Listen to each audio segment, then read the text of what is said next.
Right. Dear all, dear fellow economists and fans of economics, we're actually going live, which is pretty unusual now. So I also greet everyone watching us, just here and not here, but now on YouTube, the Bank of Lithuania special section on YouTube. And it is great honor and pleasure, to say the least, to introduce you to the keynote speaker of this conference, the Inaugural Baltic Economics Conference, Professor Hashem Pesaran. And to say the word introduce is actually probably the least fitting, in a sense that probably neither the introduction is needed, and it's almost impossible to give true justice to introduce Professor Pesaran just in a few moments. But nevertheless, let me give a try.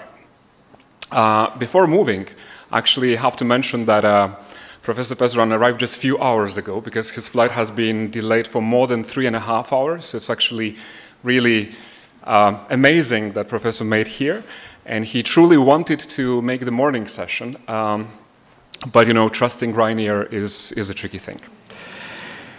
Let me then move on and say that I met Professor Pesaran when I was at the University of Cambridge in 2008, and I was an MPhil student by that at, probably the most famous Oxbridge College, Trinity, and Professor Pesaran is the professorial fellow there.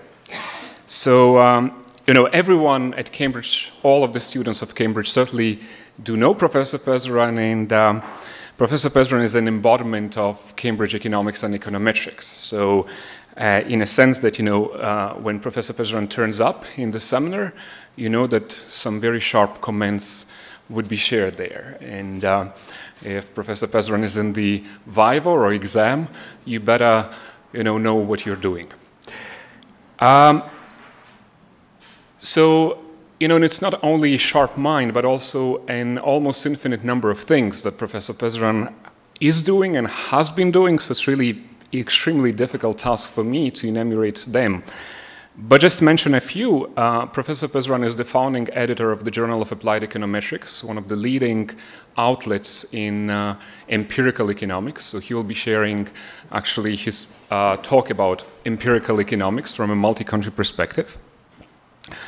He has also developed an econometric package, Microfit. He has done consulting work, Ministry of Education work, founding a number of research centers, and certainly, how we know Professor Pesaran is a number of seminal contributions in, again, an extremely wide area of economics fields.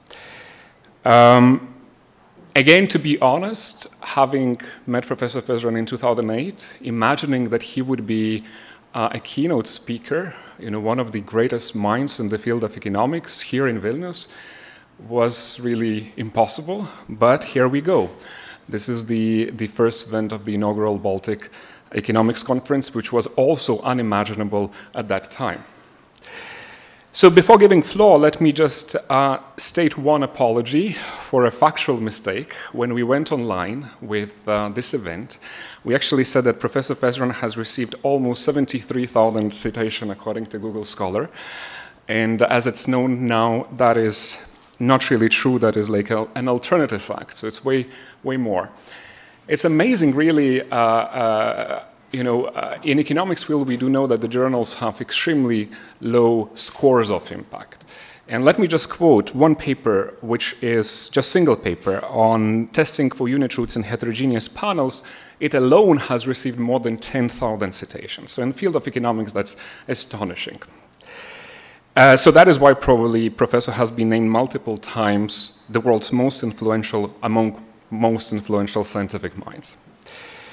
My last words about the research interests, which are extremely wide. Professor Pesaran works on dynamic heterogeneous panels, unit roots, cross-sectional dependence, vector regressions, including the very original and actually to be talked about model global VAR here in this conference, forecasting, financial econometrics, empirical growth, and this can continue on, but certainly you're here to listen to Professor Pesaran, so let me ask you to warmly welcome Professor Pesaran as a keynote speaker of this conference.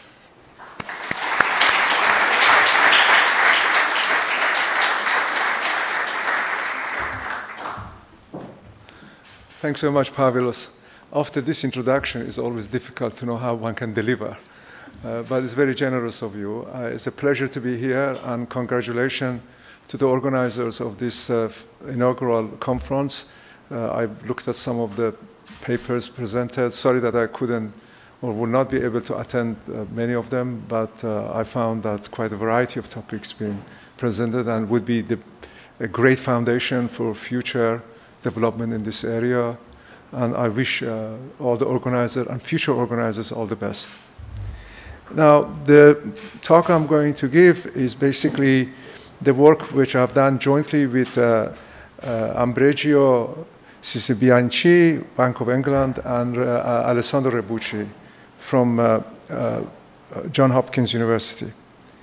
Now, the topic that is, just trying to get it to work. Okay.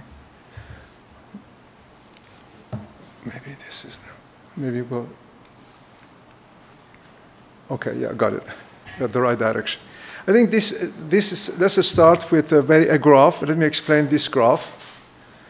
Not many people may see right on the back, but the names on the horizontal axis are the name of countries. Start with Argentina, Indonesia, and end up with Peru.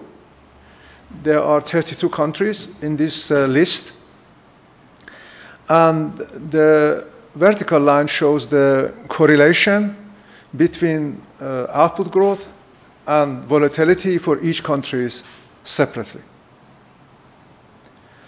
That's very important because you can clearly see that these dots, the circles, all below the zero line are negative. And the only one which is positive is Peru. And that's not significant. Why? Because these are the chart which shows the standard error bound around them.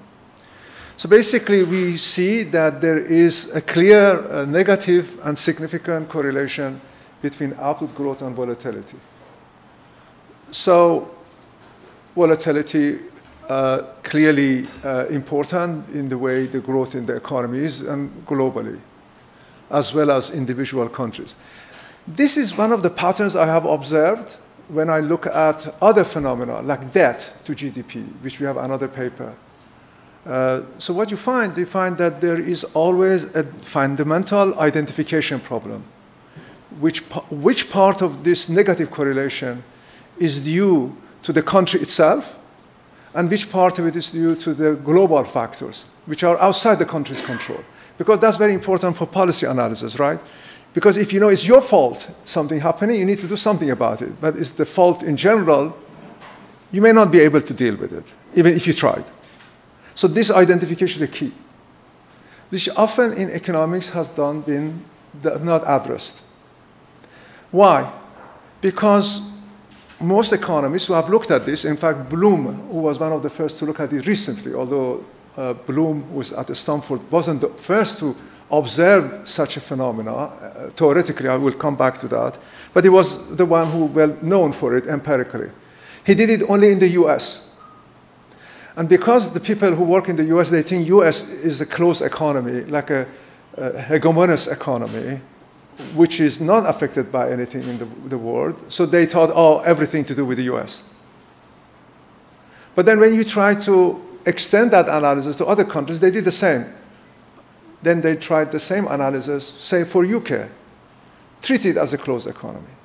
For France, for Germany, those who did it, they did multi-country, but all the analysis was done country by country, as if each country was separate. Why? Because everybody does wars, right? They teach them in a school, universities to do wars, and then they do war in two variables, and then obviously when you do it, you do country by country, because you don't know what to do if you try to do anything different, and that's what I'm going to do today. I'm going to say it's a fatal mistake, in my view, to actually do things country by country. Especially for you guys, which is a small open economy middle of Europe. It's unthinkable, in my view, that one could analyze a small open economy assuming it's closed. Okay. So basically then the question arises, how do we develop a simple methodology which open up these economies to the analysis and forces outside their own borders. And as the world economy becomes more globalized, as we all know, that becomes much more important than it was before. Not that it wasn't important before, because the data we have covers quite a long period, which wasn't as globalized as now. So this is the introduction to motivate why it's important. And then the question is, how do we do? There's another separate issue also involved, is about causality. If two things are negatively correlated, which way it goes? Is it the volatility which drives, if it goes up, drives the growth, or is it the technological change or growth which drives volatility? But that issue is still there. But I am going to address two types of identification problem. One is, what are the reasons? Is it specific to the country, or is it global? And if it's specific to the country, how do you identify which aspects of it? Well, it turns out that the second question, although important, is not quantitatively significant, because most of the explanation come from global factors. And therefore, what is left is not that important, although it's like trying to solve a complicated second-order problem. It turns out not to be that important. I'll try to convince you why. The result actually, it's very lucky in a way, but then it's not really luck. It's the nature of the world economy we live in, the way the technology diffuses through trade, through financial flows, investments, and all the things we are concerned about, even currently. That is why it holds together. It's not just accident. Okay, let's just now, theoretically, what are the issues about uncertainty and activity? Well, there are classic work done by many people. I mean, as I already mentioned, Bloom, but before that, Bernanke, and before that, there was studies by Dixit, as well as Pindyck. They also studied the effect of uncertainty, and the conclusion was when the world is uncertain, or people postpone their investment decision in the area of decision. So that's create uncertainty. But usually that doesn't take very long. I mean, suppose you want to get married. I mean, suppose you are uncertain, you may postpone 2-3 months. I mean, you are not going to postpone it forever if you are making a big decision. So therefore, it's not clear that uncertainty could have long-term implications. Often uncertainty itself is clustering and dies out. It doesn't persist as much. It's persistent, but doesn't persist for a long time. For both reasons, you wouldn't expect the uncertainty to have a long-lasting effect. But nevertheless, there are short-term effects. There's also effect going the other way around, that financial crisis, which is a different kind of, could be also lead to increased uncertainty, can also come from other sources. In other words, uncertainty could be endogenous in the system. So that's what I'm going to show you, that actually that's the case first. So this graph shows that basically what is the, if I now look at the correlations, so in a way, what we have already looked at, but this says average pairwise correlation of volatility, which is the yellow bars, and output growth, which is the blue bars. So what it's doing is looking for each country and look at what are the pairwise correlation between the two sources of uncertainty, output growth and uncertainty. You find most of them are positive, except one, which is very small. So basically says that if you look at across countries rather than within country, the first graph was within country. Now this is across countries. You find there's a highly positively correlation between both sources of both uncertainty and output growth, which is not surprising. Output growth the growth cycle across the world economy is positively correlated. So when Europe starts growing, it often coincides with the growth in the rest of the world and also individual countries. It says that volatility is the same. So where the world becomes more volatile, is not only you getting more volatile, all the countries around you getting more volatile. So basically, this is a numerical, if you like, a statistical statement of that. And that's why I related to what Pavlos was talking about, the work I've done on cross-sectional dependence. I became aware that these cross-sectional dependence, what it means is how countries correlate across each other, or how, in terms of different entities, output growth, volatility, debt to GDP, or many other variables you may want to look at. And I would recommend you do that. You find that they are highly positively correlated. So then that's very important later on. Why is it that you get such a strong correlation? Look at how positively correlated it is across all countries. Now, if you then look at some of the related literature, people have looked at it. Again, most of this analysis, as I already explained, is within a country. There are interesting analyses, but as I'm going to argue, they are misspecified because they don't take into account the global factor. Okay. Now, you may argue US is basically closed. I don't think it's so either. I'm going to talk to you about that later on. This is the work I've done in the GWAR, which over now about 10, 15 years become quite clear that US may be a dominant unit, the dominant country in the area of finance and long-term bonds, but not in output growth and technology. Okay, that's something which maybe Mr. Trump would also benefit knowing. Okay, so basically, as I said, most of I've already mentioned that they have done all the analysis which are outside the US has done in isolation from the rest of the world, and studies have done which basically find both causality going both ways. So therefore, we have two problems: common factors and causality going both ways in between the two variables. By the way, we have done also a similar study, which I have not yet released, on debt to GDP and output growth. It's the same. So the issue of debt is also cannot be solved country specifically. Like if you look at European economies, you cannot really solve one country's debt problem just by itself. So basically putting a lot of austerity measure on one single country within Europe, while the rest of Europe doesn't helping, is not going to solve the problem that easily. Okay, that's the same. It comes out of it. So I'm going to then talk about these issues, but I'm going to develop a theoretical model. I'm not going to spend too much time. There is no time here today. But I want to show you that actually, even if you had a perfect capital market model with rational expectation, so there's no friction, nothing like that, still the same phenomena happens. That's what I wanted to do. It took me some time to develop the model. But when you show it to people, they say, oh, it's obvious. That's usual, right? So let's just see why. It's not that obvious, actually, to me. So I'm going to go back. So let's go to the model first. Imagine you have a very stylized world in which there are n countries. Remember, n has to be large. Very important for this analysis.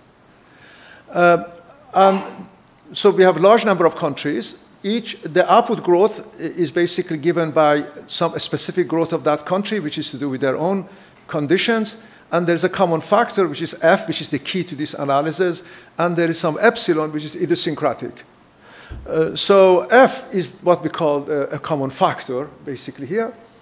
And imagine it's a very simple model. The common factor is persistent.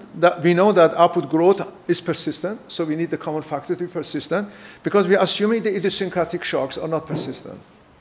But you can allow for some persistent idiosyncratic shock as well. It does not make much difference. But what is also important, we are going to allow for a stochastic volatility, here only represented by a gauge, arc of order 1. Basically, it says that a square of the innovation to the technology shock, this V is the innovation to technology, the common factor, which we assume to be technological factor. And then VT basically is the innovation to the technology, but we say the square of it is also persistent. So therefore, BF tells you the degree of persistence of volatility to the technology. It's not the volatility in the economy, it's just the volatility technology.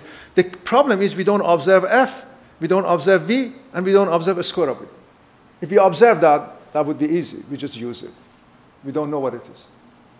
Now, of course, when we say technology, it could be institution, it could be history, it could be culture, it could be a lot of other factors which are common through across the borders and so on. So imagine everybody watches the same film, or these are all common, which affects the production. So this is the model of production. In fact, you can generate this model from a neoclassical growth model, which I did with Michael Binder back in 1999 in the Journal of Economic Growth. So you can derive this rigorously from a solo type growth model. Okay, so then we have also this chi factor now, which is basically is an innovation to volatility. So we have V, which is innovation to technology, and chi, innovation to volatility. Okay. So now the question is how this common factor or innovations to the growth affects the price of the asset, the dividend. Through the dividend, how does it affect asset prices? Because we are going to measure volatility by using realized volatility from equity market. Because it's very difficult to measure uncertainty. People have tried many different ways. Look at the newspaper, how many times the word crisis is used. I mean, there are lots of problems with that, but all of them correlate with the stock market volatility. Trust me. So I believe this is a much better measure, and we have a lot of those data now across the world. So because of that, we want to know how these shocks, V and the chi, enters asset prices. But that's easy. If you look at the Lucas tree model, the Lucas tree model says that the world, suppose you're dealing with any economy, so therefore Y, which is the output, is dividend. So imagine you have, the world only has the trees, gives fruits, and the fruits are the dividend of those trees. And the fruits are the same as GDP, because what is the GDP of this country, which have trees with fruits, sum of all the fruits is the GDP. So therefore, Y is the dividend in the Lucas tree model. So because of that, it's very easy to link this to the asset pricing. Easy, not mathematically not that easy, by the way. Because remember, we have multi-country model, so we need to allow for that. Most of the asset pricing models are closed economy models. To my knowledge, in my view, this is the first one, but we'll see. We'll have the literature approach it rigorously. So then what happens, we need now to solve risk sharing, consumption smoothing. So each country, they basically want to smooth out the shocks, which happens through the dividend, and they do by doing expected optimization, expected value of the lifetime utility, where the C is a consumption of country I at time S over T to infinity, and that's a discount factor, which is assumed to be the same across countries. Of course, you can allow for differences, but we wanted to show that even if you assume the same discount and the same risk aversion coefficient, still you get heterogeneity through the shocks. So homogeneity of preferences does not mean that you don't have differences across countries. Okay, that's the reason. So then you have to solve a complicated allocation problem between consumption today or buying bonds of country I or equity of country J. So it's country I holding a bond, but the bond is universal. There's only one safe asset, which is the, if you like, issued by US, if you like to call it. And then that's the bond which the country I holds, and then this is the price of the asset J. And then that's basically each country, representative agent within each country, optimizes this subject to this budget constraint, and then solve the two budget, one determining B, which is the bond holding, and one determine the share of their asset which hold of the equity of the country I. So theta is the share of their asset which is in the equity of the country I, and then this is the bond which they hold. And these are obviously the risk-free rate, and these are the price of the trees here, or the price of the asset. Okay, if you solve it, the first thing is that because of risk sharing, because there is only one risk-free rate in the world economy, it has to be equal, and that equalizes expected value of discounted, some discount of the utility from consumption. Now, if those of you who have done studies of international trade, where deterministic model in Rogoff and Obstfeld, you find that they discuss it and they arrive at a very strong conclusion that in this model, if there is no expectation here, because this is the same across I, it means that the consumption growth has to be the same across all countries. But we know it's not true because of this expectation, right? So therefore, their conclusion, which is rejected by the data, is because they assume no uncertainty. So that's the problem, right? Okay, but doesn't matter. We know how to solve this. So that's the risk-free rate. Now this is the classic pricing equation for asset, but we have n of them now. Then then you can go and find out that basically because you put dividend and the same, you then equalize you put in the growth of output instead of the consumption average. Doesn't mean each country has to be the same. It means that the average of the world output growth has to match with the risk-free rate. And from that, since it takes time to explain, but I wanted to show you what happens now. The risk-free rate becomes a function of F, the factor which determines the output growth. And it's also the function of innovation to F squared. So suddenly you find through asset pricing, through risk-free rate, become a function of not only the innovation of technology, but a square of innovation. Because of uncertainty, basically. Because of risk aversion. If rho was 0, you wouldn't have it there. Because of your risk averse, so you put a price on volatility, effectively. So then, that's not the end of it, because that's risk-free rate. That when you need the risk-free rate to find out the asset return on the asset I, which now, is all the details in the paper and in the appendix, become now the square of the V as well, and the chi. And remember, chi was innovation to the volatility. So become quite complex. Now, what is realized volatility, which we're going to measure? Realized volatility is squaring these things daily. In other words, measuring this instead of quarter within a day, and then squaring it across the days within a quarter and adding up together. That becomes realized volatility. Realized volatility was first used for intraday data in finance. But I suggest in a number of places, you can use the same idea daily to go to quarterly. So you can create quarterly volatility or monthly volatility from daily returns. And daily return is quite available everywhere. And it's very clean. There is no jump in it. It's not like intraday data. And number of days within a quarter is larger than the number of data points you collect during the day. So therefore, this realized volatility at quarter level is really reliable. Because I've got 60 data points within 22 days within a month. 3 multiplied by 22, 66 days. If anybody knows. And remember, this increment of daily returns are almost uncorrelated. They're not independent, but they're almost uncorrelated. If you average 66 almost uncorrelated data, law of large number works. You don't need 66. You need only 20. When I did, just an anecdote, when I was doing undergraduate, I wrote my first program when I was second year undergraduate. And I went to IBM. That was so many years ago, I don't tell you guys. Many of you wouldn't be there. And I remember when I went to IBM manual to find out how did they generate a random variable, normal. They basically generated 6 uniform, standardized it, and averaged it. That become normal. If you don't believe it, try it. 6. You need 6. If the reason uniform works because it's bounded in moments, right? All moments of uniform exist. That's the reason. There's no tail to it. So when you average it, when you standardize it, average it, you get normal. So if you have 66, believe me, it's pretty good. So therefore, you get really good measure of realized volatility. So now we have got the measure. So then you find that this is what we do. Anyway, this is additional form. So the measure of realized volatility is daily return squared. That tau is the days, and d is the number of days. And notice how many terms there are in a square of realized volatility. And notice here we have got the fourth order of the innovation to take the output. You have got the second order of the chi. So therefore, what it's telling you is that if this is a measure of realized volatility country I, in the applied world we use the log of sigma.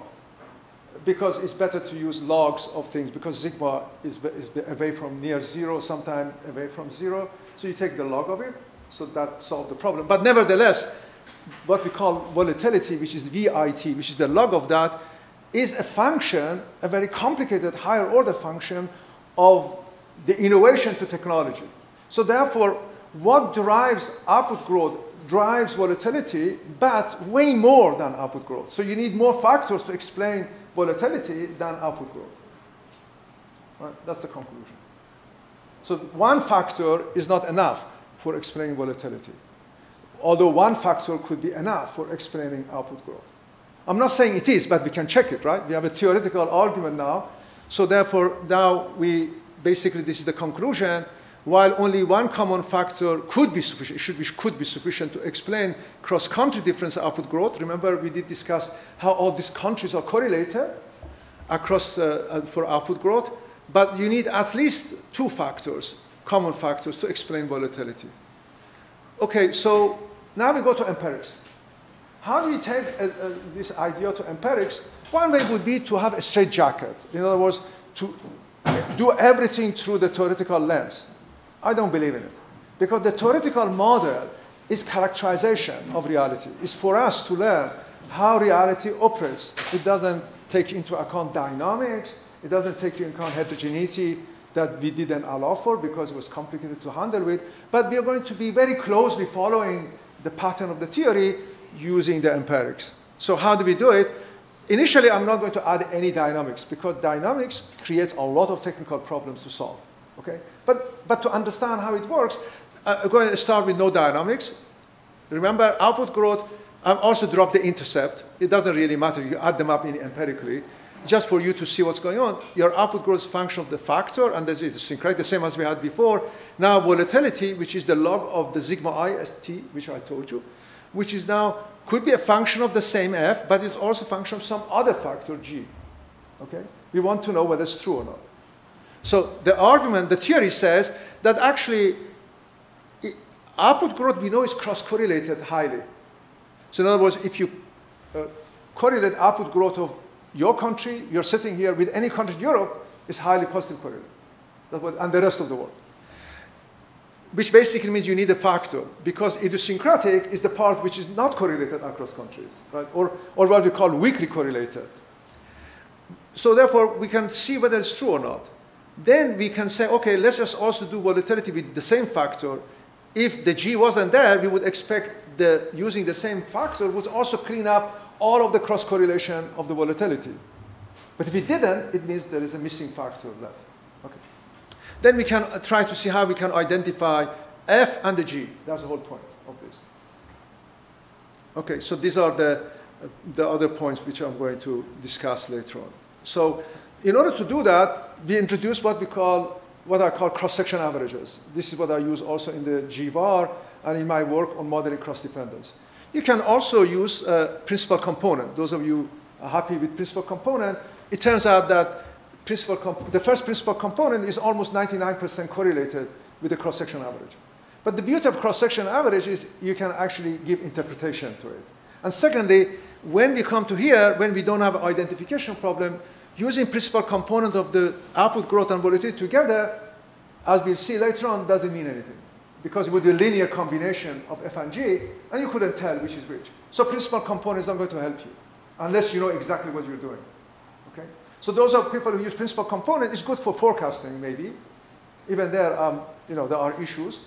But really, for understanding the world, is not the best idea. Okay. So then, so what we do then, these are cross-section averages. This is for, basically, these cross-section averages is world growth, effectively. Because the W's are the weights you attach to different countries. So long as these weights are granular, which basically means of order 1 over n, you get this, become a good measure of output growth. We can do the same with volatility.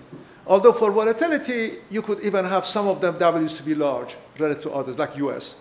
Doesn't make a difference to the analysis. The key assumptions are that the loadings, remember, go back to this now. What is identification? How do you identify? Because we don't observe F, we don't observe epsilon, right?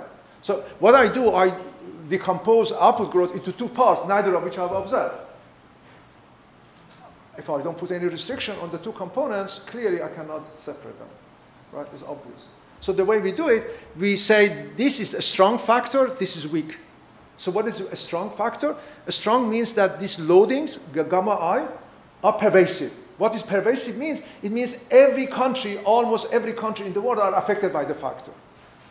That's pervasive. A factor is pervasive, affects everybody. Okay. Doesn't mean with the same degree, the gamma I's doesn't have to be all the same. They could be different, but they cannot be zero. Right. 2 or 3 of them could be zero, you know what I mean? But there is a measure. They cannot be, a lot of them cannot be zero. Right. So therefore, for the factor is pervasive. What about epsilon? We allow epsilon to be weakly correlated across I, which basically means that there would be some local dependence. Canada may depend on, US, even if you have a common factor taken out. But Canada doesn't then depend on everybody else. The same, you guys depend around you, but not the rest, if you take the common factor out. So therefore, that way we can identify. The same with the theta I. So these are the identification condition. This says that if I square the lambda, I add them up together, as I add more countries, this average doesn't go to 0. It's 0,1, doesn't go to 0. This means rises with 1, basically. And the same with the gamma, and the same with the theta. So makes these factors strong. Granularity basically means that everybody is of order 1 over n. Okay. So then for the weak factor, we basically use something which Chamberlain and others use, which basically say the eigenvalue of the covariance matrix of all the idiosyncratic shock are bounded. They don't rise. So that makes the idiosyncratic shock weak.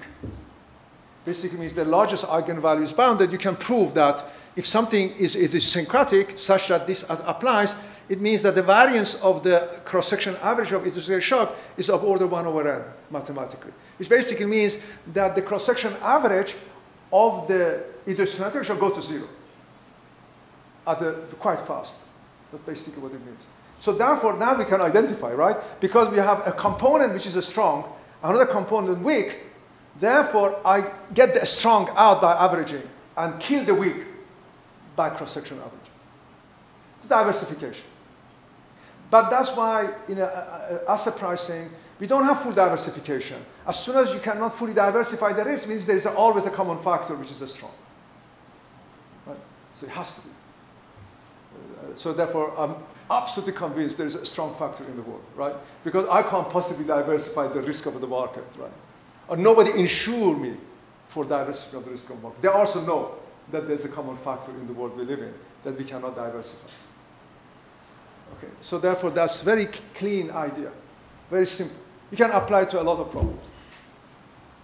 Okay, so now if we go back to the original model, so if I cross-section average the top one, I can then get F. Gamma cannot be 0, because if gamma is the average of the gamma, by the way, gamma is the average of the gamma, then obviously this factor disappears, but therefore cannot be fully diversified, so gamma cannot be 0. So if I divide by gamma, so how do I estimate F? I don't know F exactly, because I don't know what gamma is, but I don't care, because I only want to know up to a linear transformation, affine transformation. So therefore, the factor, the F can be estimated by the global factor, by global growth. Why? Because this guy here, as I showed you, is of order 1 over root n. So as n becomes large, it goes away, goes to 0 quite fast. Okay. So therefore, the factor F can be identified up to a linear transformation from the output growth. Now, what about there's not enough time. What about the G? Now, beauty of it is, because we do it one thing at a time, now I can identify the G by taking out the F and do the cross-section average of volatility. So therefore, the G is the cross-section of average of volatility minus, or a linear function of the output growth, and the rest of it goes to 0. Which basically means I can now separately identify F and the G up to a linear transformation. I cannot expect to do better than linear transformation. Why? Because you multiply gamma by F. You don't know F, you don't know gamma, you cannot separate them. So you can only separate it up to a linear transformation. But that's all right, because for most of the analysis we do, we are interested in innovation. You see that when you run a linear regression, it solves the problem as well. Okay. Now, however, this analysis is not realistic, because we know the world has a lot of dynamics and quite complex. So let's just go to the basically, you can also orthogonalize them, and then because we're up to linear transformation, I say, okay, I find out a part of that linear transformation which has mean 0, has unit variance, and orthogonal to each other. So I get two factors which are basic orthogonal. Because I know them up to linear transformation, therefore I can set the linear transformation such that to deliver orthogonalized factors which are identified. Now, let's look at dynamics. Don't forget to give me 10 minutes. So, because I want to get to the result. So then the dynamics here is that, now, if you don't put F and the G, this is a bar. Everybody used to that, right? This is a var, a bivariate var in volatility and upward growth. So what I've done, I've added this f and a g and f back into the model.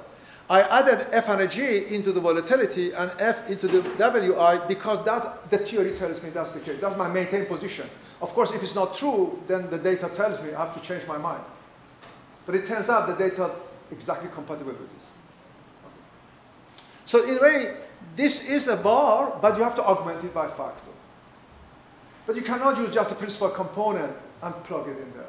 Principal component of what? It's the dynamics. Okay, so you need to solve it. That's what the solution I'm going to tell you. So with the way we do it, you just stack everything, become each country does a var for each country, and that's the factor now. But the gamma I is a lower, well, is a triangular, upper triangular, sorry, not lower. So then we have the argument that the n is large, and then there are common factors. Then you have to make some assumption that the mean of these loadings has got certain properties. And you have to key assumption here is that the phi I, remember the phi I was the var, which is heterogeneous. Has to be, because it's very difficult to assume that the countries have the same dynamics. But this heterogeneity creates problem, but then you need to assume that expectation of the phi I to power of L actually doesn't depend on I, so therefore, although the phi I is different across countries, but it comes from the same common distribution. So it's like having an underlying meta distribution. We generate this phi I. When you guys do country by country, you don't even think about it. You condition with that country. But when I do n of them, I have to know where these guys are coming from. Do they come from totally different world universes, or they're from the same distribution? So that's what it does. But then you have to also assume that the norm of this mean of this phi I to power L is bounded, exponentially decaying. Otherwise, you won't be able to solve the problem. These are the technical issues I raised. And then anyway, when you do all of that, then the problem we had earlier, which looked very simple, becomes much more complicated. But the idea the same. So what's the factor of the first one? That I'm saying is not related to the principal component. The first one is the output growth, that's without dynamics. But then in order to add for the dynamics, you have to put in the current and the lag values of the cross-section averages of the volatility and output growth. In other words, this is infinite order lag distribution. So in other words, in order to deal with the heterogeneity and the dynamics, you need to put in a lot of lags. But then because I assume the lags are decay exponentially, I can truncate it. Therefore, I prove mathematically that truncation does not affect the result. And that's, we have written a number of papers with Alec Shudik in Journal of Econometrics, which proves this. Okay. There's also a proof as in the appendix of the paper. So the bottom line here is that we can now estimate f and a g even when you have dynamics. So here, the same structure as before, but then you always augment by the cross-section averages of volatility and output growth and all is lag value. Okay, so then from that, these are all the technical details, but then you can work out, run the regressions, like a simple regression, and then generate what we call xi and zeta. This is zeta and xi, which basically are innovation to the, if you like, real factor is called a growth, and innovation to financial or the finance factor. Okay? So therefore, basically, from f and g, we arrive at the zeta and xi. Xi is like an innovation to volatility, and zeta is innovation to the output growth.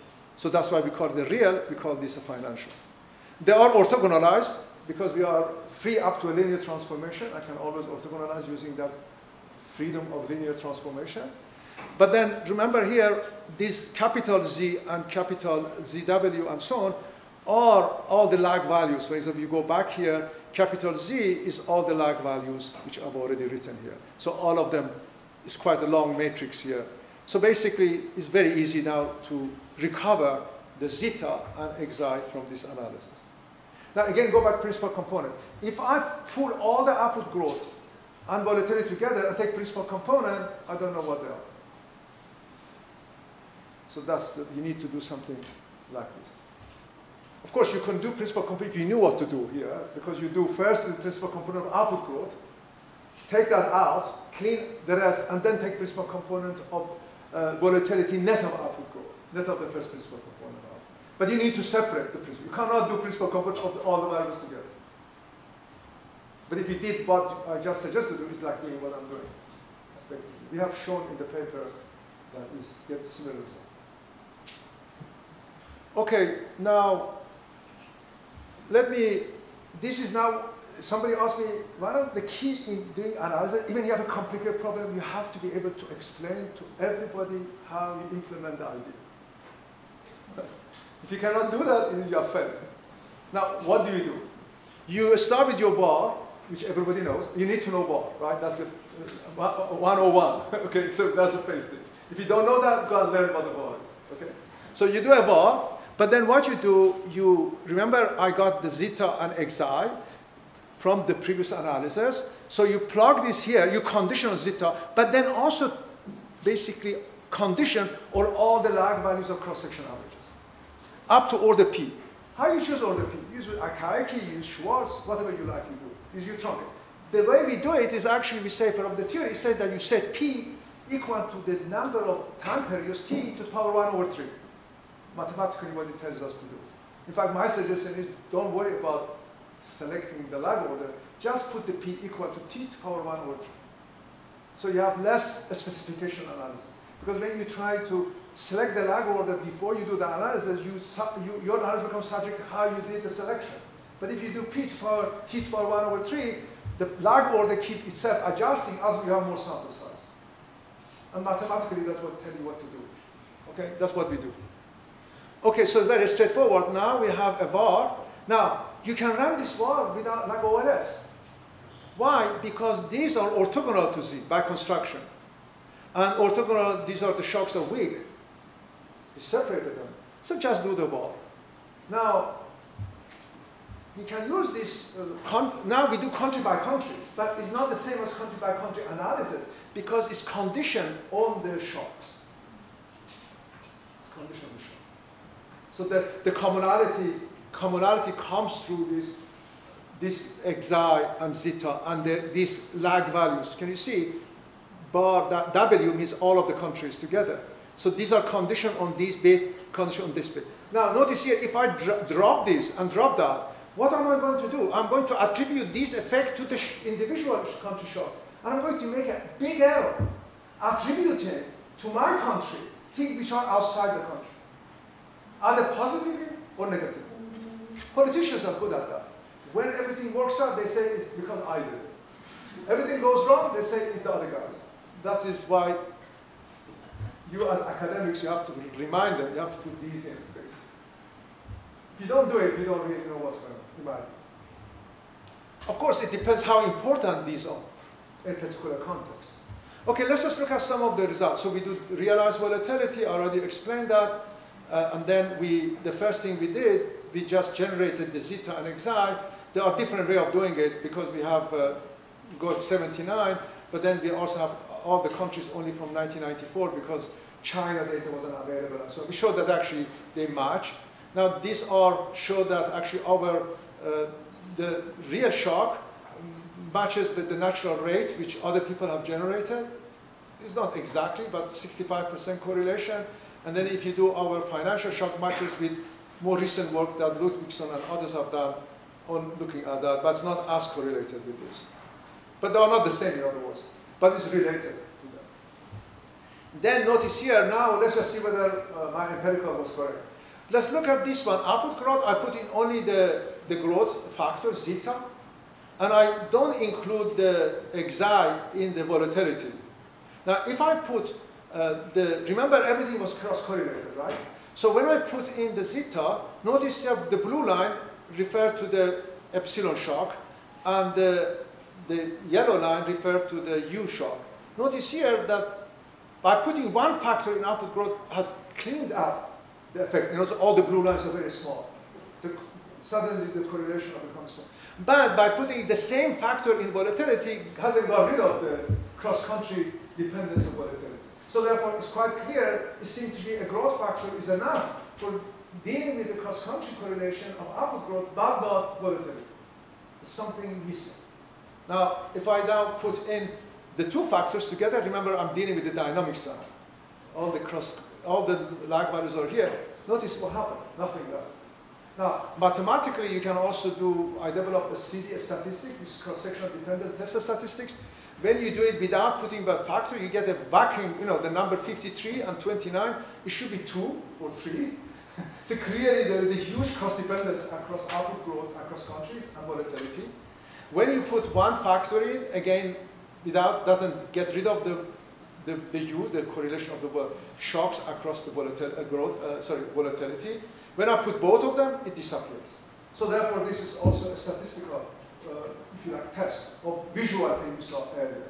So definitely, one factor is enough. Get rid of all of the cross correlation of output growth, but you need at least two factors.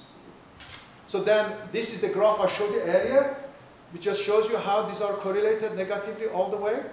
That's raw data. That's raw data. I put just the output growth factor.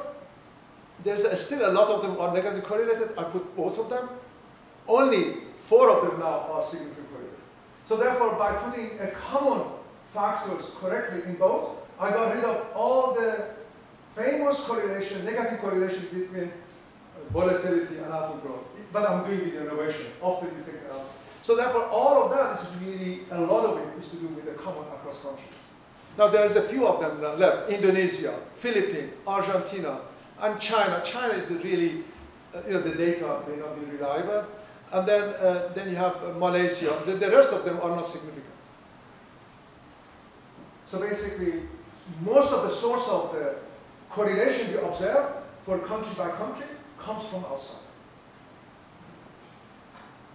That's it. Now we can then look at forecast error variance decomposition. You get the same picture. I don't have time to go over them. It's difficult to explain all the graphs like colleagues like to present. But I finish with this one. It also shows that we have identified the global shock very easily, because if I then look at they call it a good shock or a bad shock. What is a good shock? A good shock is when the technology positively rises. A bad shock is when financial sector volatility goes up. Right? So you can just see if you have a good shock, it increases output growth, but this is sort of increases output growth and also reduces volatility. A bad shock basically is just the opposite. It increases volatility, also drops output growth. So therefore, financial shock, which is bad, like it happened in 2008, simultaneously reduce growth and increase volatility. But if you have a good event happening in the world, you could reduce volatility and increase output growth. So it's not clear that always bad or good. You cannot interpret it without these operators. Okay.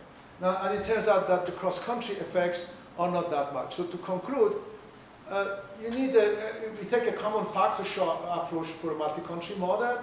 We have a theoretical contribution as well as empirical, and we show that if you explore these cross-country differences in terms of correlation patterns between output growth and volatility, you can identify the effect. But it turns out that the within country effect, having taken the global effects out, are not that important. Okay? And therefore, this is the main conclusion. And I think it has got policy implication. Firstly, don't only look at your own country when you want to make a policy decision. I'm sure you don't, especially a country like here. But you need to separate. Doesn't mean there is no policy left to be done, but you have to be very realistic about what is the importance of domestic policy. And so I'm going to stop here, if there is any more time to respond to your questions if you have. Thanks so much for your listening.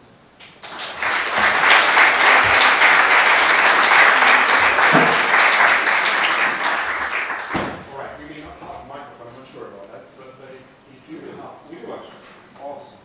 If you do have a question, please raise your hand. And you have.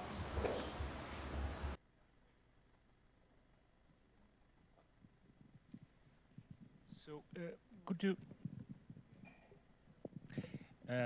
My name is Dmitry Kulikov. I'm from the Bank of Estonia. So, the last point here in the findings that once you take out all those global effects, right, that, you know, the country-specific volatility does not, you know, in your paper doesn't appear to influence the output. So is there any intuition, or is it because, you know, we live in such a globalized world that, you know, it's no longer important, or is it just a, you know, artifact of your identification assumptions or your modeling assumptions? So what is happening here?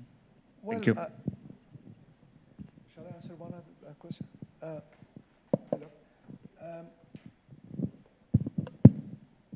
I think I didn't really have time to explain that, but maybe if I go back to the previous slide.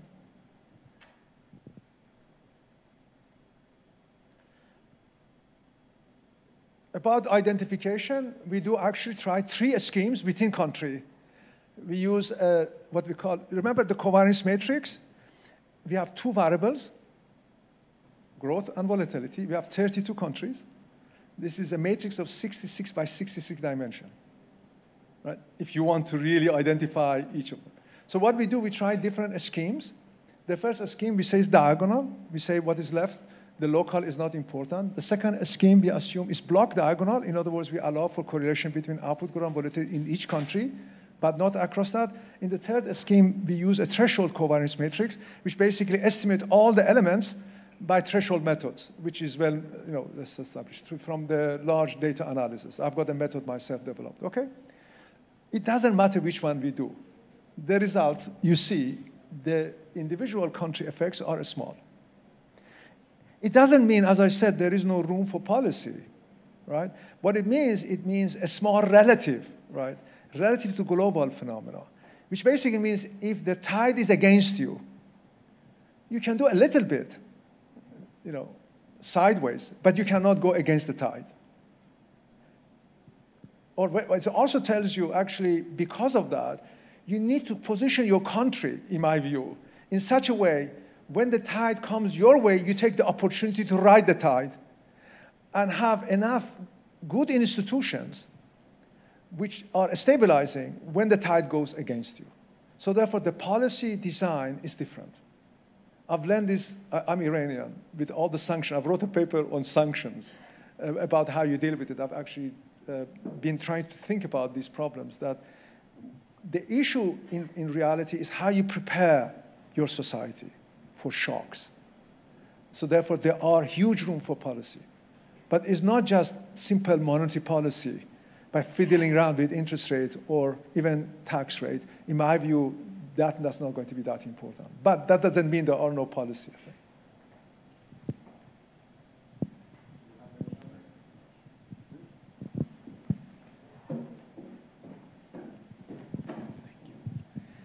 So usually when you look at the reaction of a labor or a capital holder, the same shock affects the 2 categories quite differently. And this was explained in the literature as the impact that inequality, wealth inequality, usually plays on economic growth.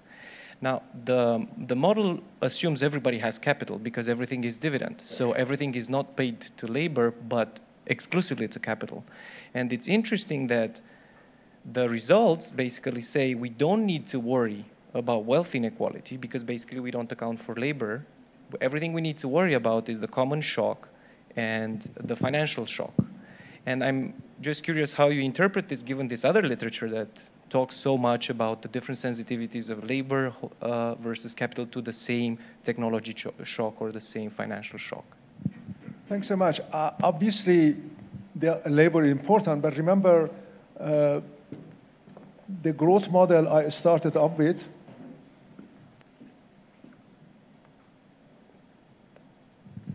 way back, labor is already there. The way it works, imagine you have a Cobb-Douglas production function or any other production function. You have labor, capital, and many other factors. Now, what happens is this, that, of course, there are, in short term, there are lots of things going on. There are impediment to labor, there are friction. But if you don't allow for that, or say there are long-term looking at it. So basically, you're already taking that. So when you arrive at this equation, already you're taking out, because you have to determine the level of capital and labor, right? To put it in the production function. So therefore, you already done that. Now, you're right. This model does not address the issue of inequality or wealth distribution and so on. But remember, the aim of this model, the theoretical model we wrote, in order to understand how you relate volatility and growth, which was the issue in the literature. But I totally agree with you. You may want to look at other aspects that may also be important from societal point of view, like inequality. But this model doesn't address that because it basically assumes there is one producer of goods. So therefore, because there's one producer of goods, so basically it's not going to address that issue. You're right. But it could be, by the way, it could be used, hopefully, by researchers like yourself who are interested in it to go back and see how you address that aspects as well. Just a quick question and maybe a little bit broader. So probably global factor is not constant over time, and it's important, has been probably increasing, and now there are discussions in the policy circles that maybe we should deglobalize and increase the trade restrictions.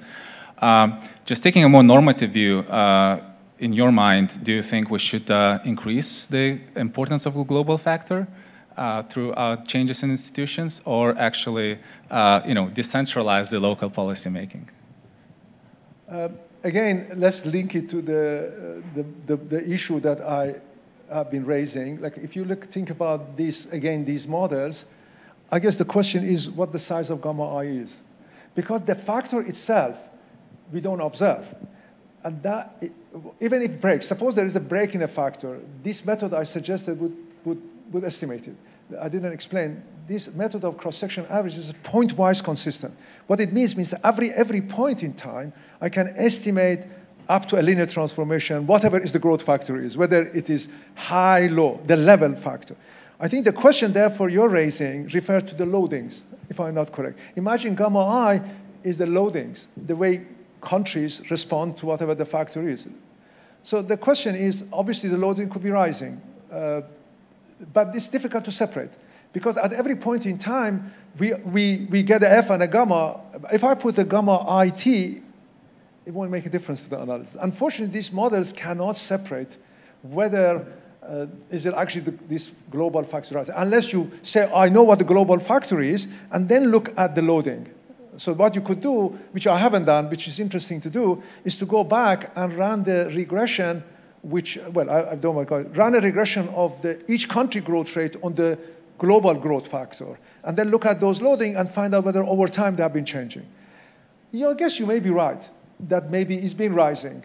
But I think the most important has been that actually the number of countries who their gamma was zero, like during the Cold War.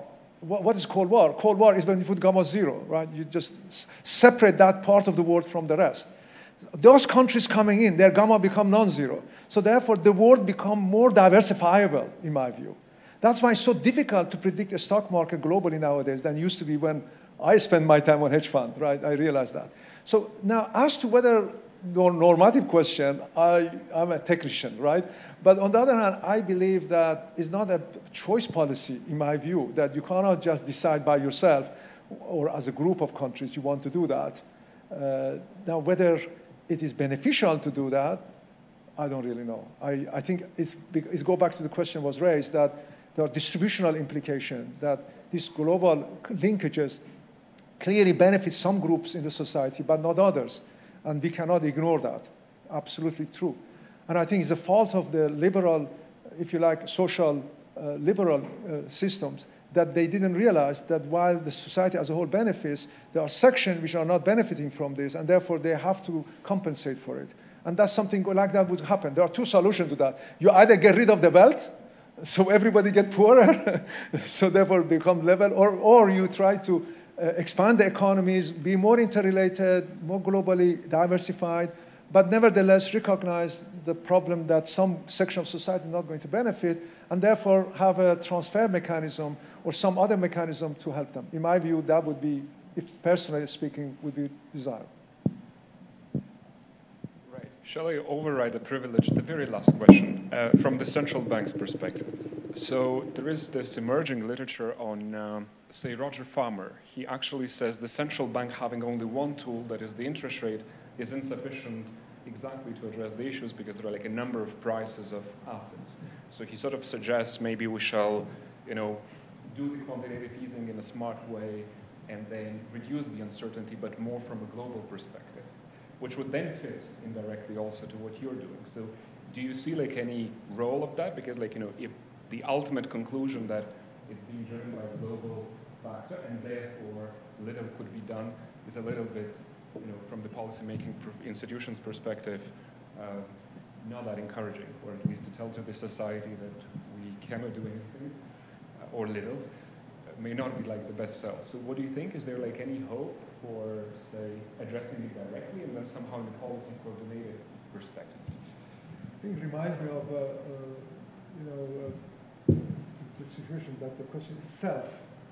The countries are like self. We think very important. We think being a self is very important. We all are centrist, very eccentric about ourselves. The problem is that's not the reality. Often deviates from it. My view is that it would be, I would use the word humbling. We should be more humbled by the fact that we are a part of a complicated global community and try to align ourselves with our neighbors, with our global community, and also be input towards that.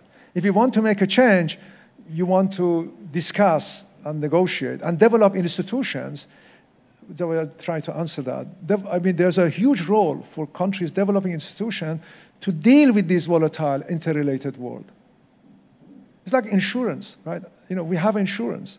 Our forefathers, none of them had insurance, or very few of them. Insurance institution. Countries should also take insurance policies. And the question is, how do you develop insurance for a country? My view is that we have to think differently in policy analysis when you deal with global factors. I'm not saying the old policy question, like interest rates are not important, they are there. But in my view, they are only a part of the story. Maybe not that big part as we thought, but they are still a part. But notice what happened since 2008. People focus on this monetary policy, quantitative easing, right? It's really very difficult. You know, they have effect, but whether those effects were permanent, they are very difficult to demonstrate that what would have happened if you didn't do the quantitative easing, right? If somebody come and challenge to say that if you didn't do quantitative, the world would come to the end, or would the growth would have dropped by 2%, I don't see it. I did a study of it. It turns out that quantitative easing often has a very temporary effect, which reverses itself after about a year. So therefore, that is the same. You know, one of the things I noticed, we need, the idea I have is not just ignore policy. Please don't take it wrong. But take into account the global and regional factors when you develop a policy or institution. I think institution is the key. We are missing key institution to deal with these shocks. Not only institution for monetary policy, but institution about social system, welfare system. Everything we do, we need to develop new institution to deal with this reality. Otherwise, we have to go back to dark ages and not talk to each other, not trade with each other. That doesn't seem to be really desirable. Amazing. So excellent point to stop here. Thank to the Professor Pesaran. Small gifts make friendship stronger, they say. So thanks a lot. And brilliant. Thanks a lot.